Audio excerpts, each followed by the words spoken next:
Hürmetli vatandaş, bugünkü leksiyalarımızı başlayımız.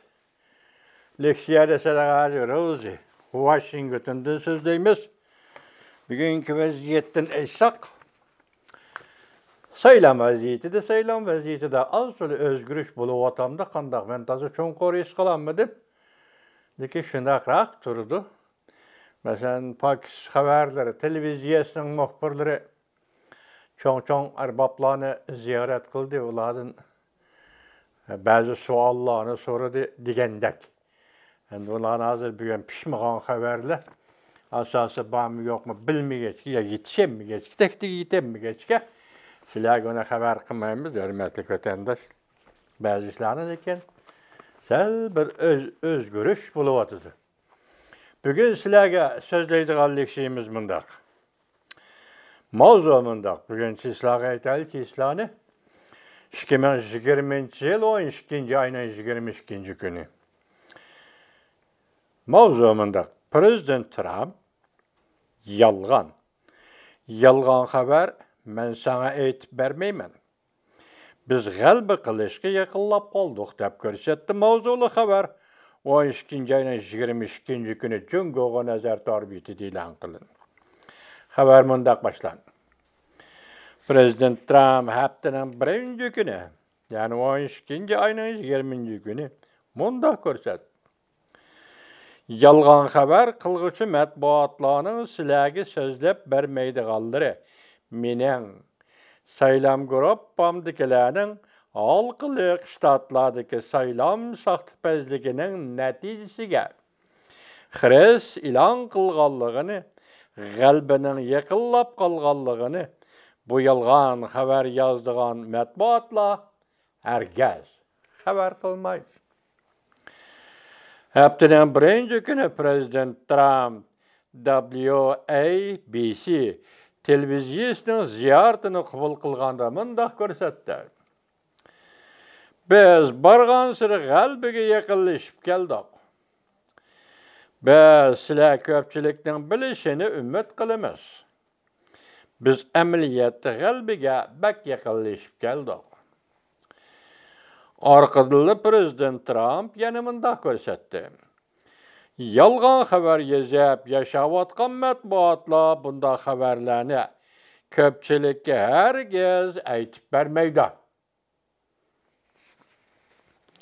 Amerika'da axbarat erkinliği allaqachon tugaşdi. Prezident Trump yana mundaq tilga aldı. Yalgan haberler allaqachon chirikleşken haberge aylandı. Prezident Trump mundaq ko'rsatdi. Yalgan haber yazgıcı matbuatla bu haberni sizlarga aytib bermeydi. Ular bu haberni bizning qalbiga yaqinlashganligimiz to'g'risidagi haberni besiqtirishga urinadi. Bizning axborot erkinligimiz asla bo'lmay qoldi. Bu haberler besimga uchradi. Bu axborot besimga uchrash bizning davlatimizda yuz bergan qo'rqinchli ishdir.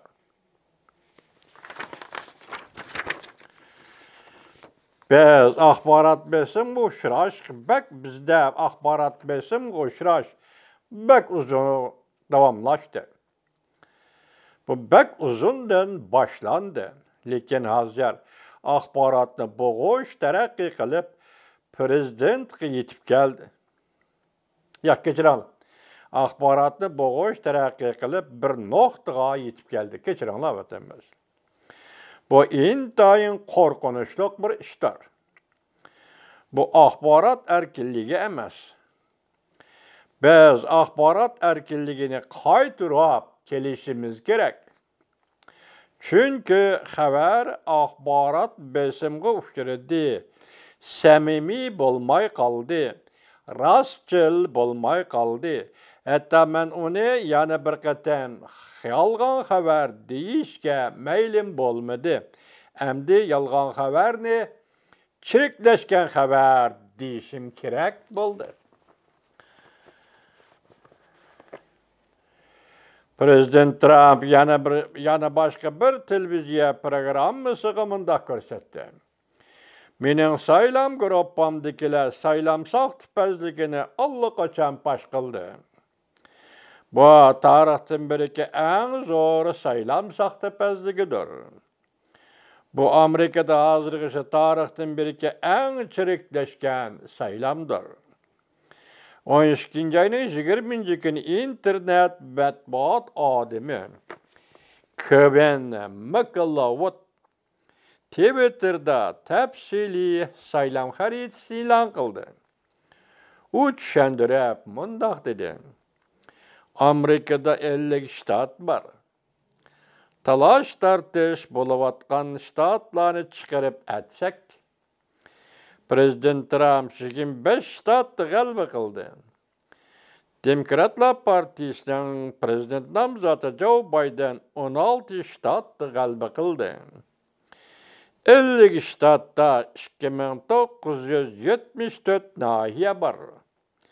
Saylamda sahtepezlik kılgan nahiyeler boldu degendi mi? Prezident Trump yanıla 2496 nahiyede galba kıldı. Joe Biden 170 nahiyede galba kıldı. Nisbetleştirgende Prezident Trump fakat saylamda keçirinler fakat koyunlar saylamda 84% galba kılgan buludu. Joe Biden saylamda fakatla 16% galba kılgan buludu. Devamını anlayış, hürmetli vatandaş.